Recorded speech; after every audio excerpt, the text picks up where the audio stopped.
Do you have a child between 5 and 12 who does things that are really rude or angry expressions that you're frustrated with, and you find yourself thinking, why does this not change? I feel like I have explained why this is not okay. I have set consequences when he keeps doing it. I have tried to calm him down when he is just raging in irrational ways, and nothing I seem to do makes this whole thing better.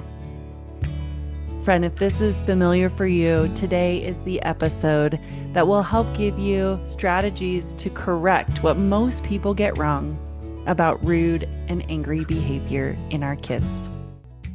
Hello and welcome to the Sustainable Parenting Podcast. Let me tell you, friend, this place is different. We fill that gap between gentle parenting and harsh discipline that's really missing to parent with kindness and firmness at the same time, and give you the exact steps to be able to parent in ways that are more realistic and effective, and for that reason, finally feel sustainable. Welcome.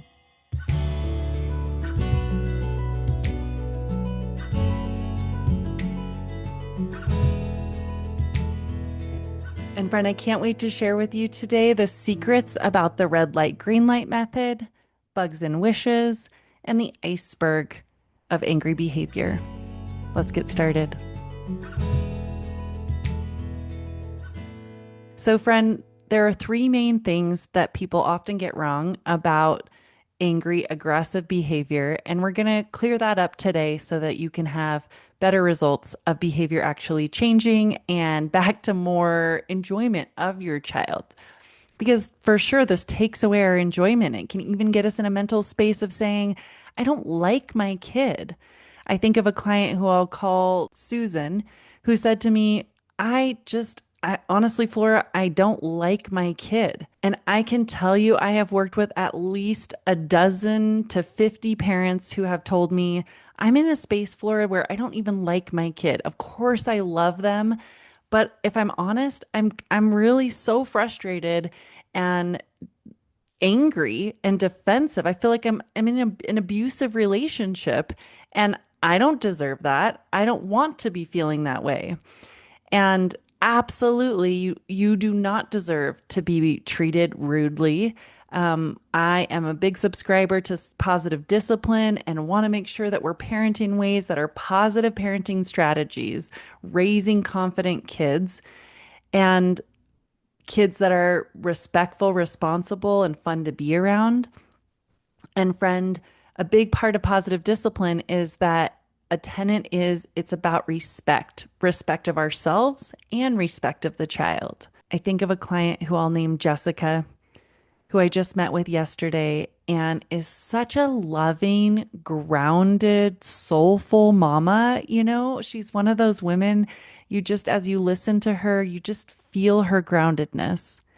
And yet, she has been feeling often very chaotic and out of control and anxious when her child is so rude and angry because she has not found a way that changes that behavior.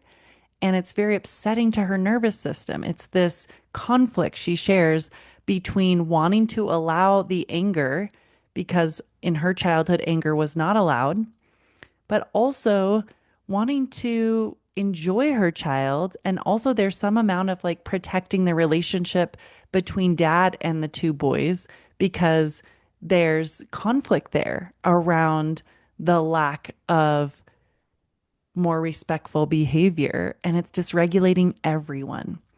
So, how do we both allow anger and also preserve a space that's harmonious and respectful to everyone?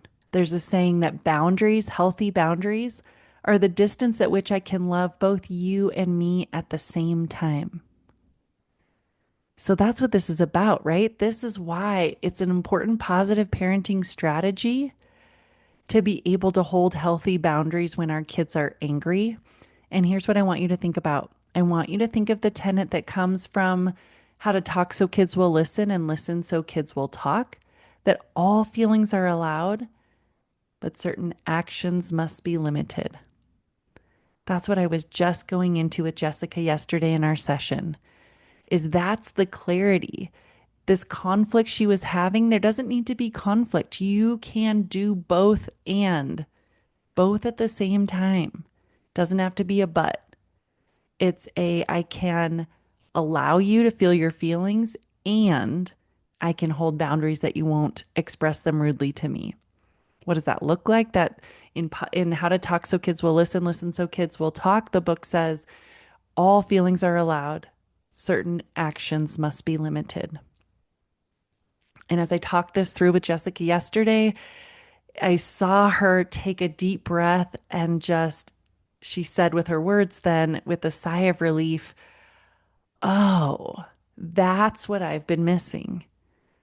I kind of felt like it was one or the other. I felt like I was either being, reflective in a gentle parenting way of my child's feeling and allowing them to feel anger, or I was shutting them down if I were to hold boundaries.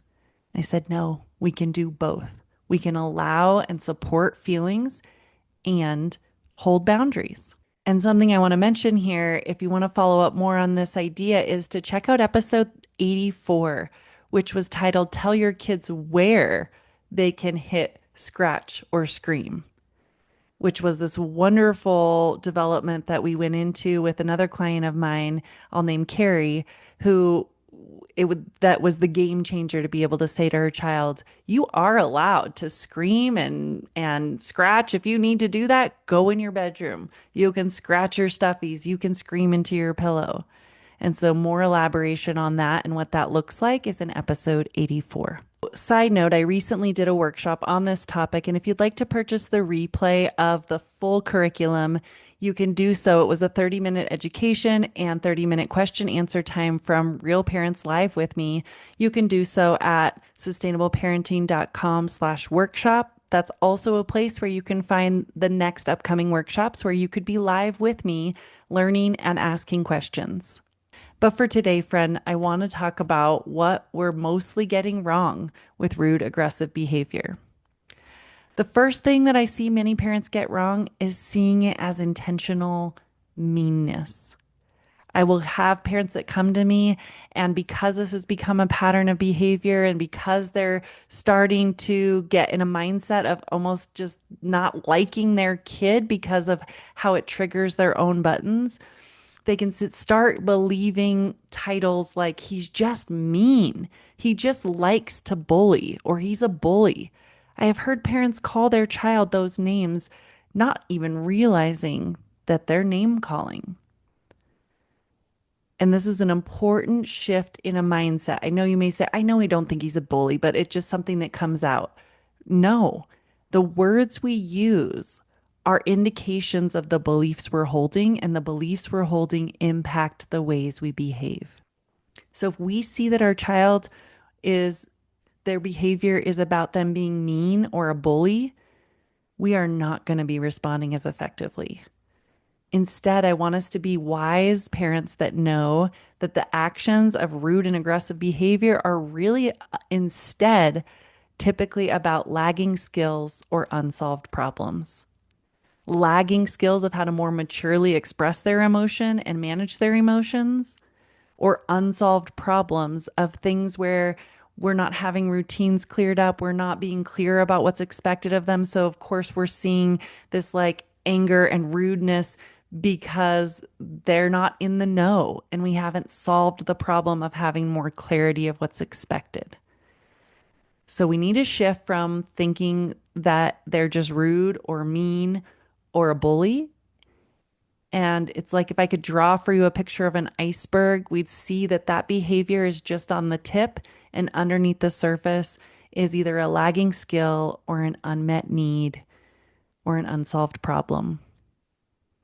And this is one of the things that I love to clear up for folks in our work in parent coaching.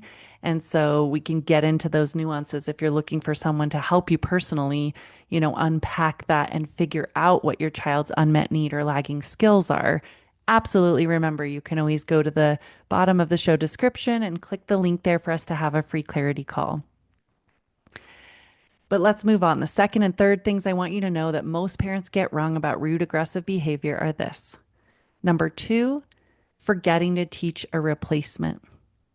We forget to teach a replacement behavior, which means if we're just focused on the red light, we are missing the chance to do the green light. What does this look like? Often we're telling kids when they're rude and aggressive, you can't do that. That is not appropriate. That is not acceptable. You can't talk to me that way. But are we giving a replacement? Like one of my favorite replacements is the Bugs and Wishes template, especially for kids under about 8. They love this. The chance that if you're mad, you can say to someone, it bugs me when you do this, and I wish that you would do that. Bugs and wishes. But like, do they land on the planet knowing that's how to express themselves? No, they just say, he's mean, he's annoying, he's stupid. That's what comes out, that not because they're a mean kid, but because we haven't taught the replacement. So I call that the green light. The red light is when we're telling them what not to do. But oh my goodness, we get so much farther if we make sure we are always pairing that with the green light, the instead. Here's what I want to see you do instead. And you can get more on that in episode 97, Gentle Discipline, How to Be Firm, Not Punitive to redirect behavior. So 2 main things that people are often getting wrong about rude and aggressive behavior. First, seeing it as intentional meanness when really it's a lagging skill or an unsolved problem or unmet need. Number 2, forgetting to teach the green light, replacement behavior. And 3, focusing on punishment, hoping that that will really change things. This is what I call the cuckoo cycle. Parents often with rude behavior get in just commands and consequences. They're explaining what they want them to do differently with gentle parenting in mind, wanting to make sure they're parenting without yelling. They're doing a lot of explaining of what's not allowed. And then when that doesn't work, they end up flipping over to the opposite and get to a place of yelling.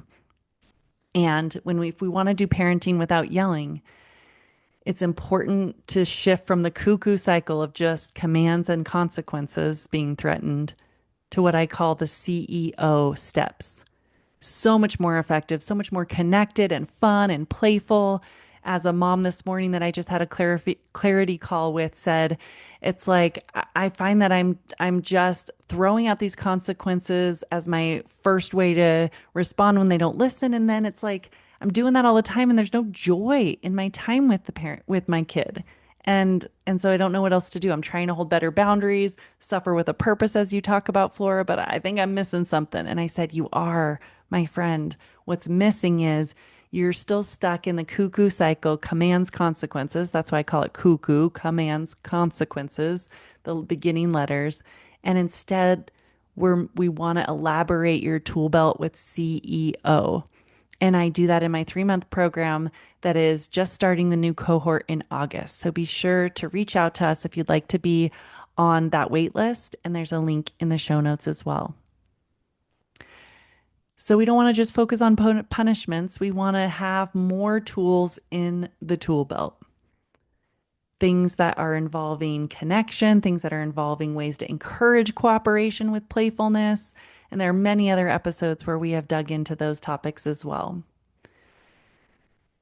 So friend, those 3 things are the ones that I often see people getting wrong the most. And one final thing I'll say as a bonus is that we've got to address the problem in the right moment.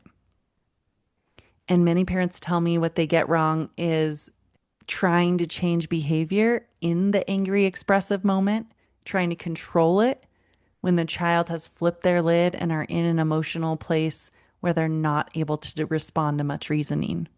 And we're not going to get very far with that. So friend, again, if you'd like all the tips and tools related to this and the 3 main replacement options, please check out the replay that you can purchase at sustainableparenting.com/workshop. But I hope that these 3 reminders of what to shift will get you in a starting place of at least decreasing the errors that you have possibly been making in moments of rude or aggressive behavior to help you to parent with kindness and firmness at the same time, so parenting finally feels sustainable. Join us next week as we're going to talk about proven ways to decrease negative thinking errors in your child.